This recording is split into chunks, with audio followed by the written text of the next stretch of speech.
Казахте, между другото, дъщерите ви. Не виждам ли едната от дъщерите ви в публиката? Аз искам да я помоля, докато аз пиша, да даде моя подарък. Да. Подаръците са два. Тъй като аз не съм спортист и нямам медали, ще дам първата си голяма награда. Това е малка пластика. Здравейте. От професор Валентин Старчев. Здравейте.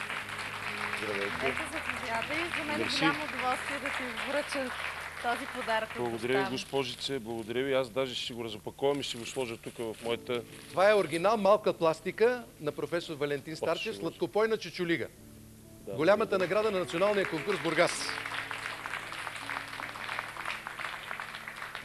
Благодаря. Благодаря ви, госпожице. Радвам се, че се запознахме. Надявам се пак да се видим. Как използва, че не гледам?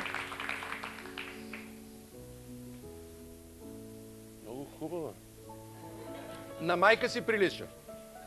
Абе, де да знам, майсторълка е правена, като гледам. След това ще ви кажа една пожелание. Да, той свири тази песен, всички знаем, за която получих тази награда.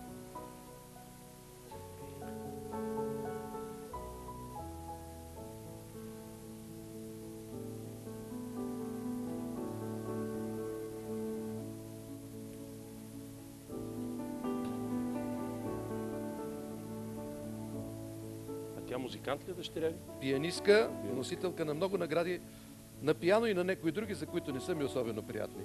Защо? Защото са в конкурс за красота, а аз искам да свири на пиано повече. По-добре е хубава пианистка, отколкото само пианистка. Така мисля аз.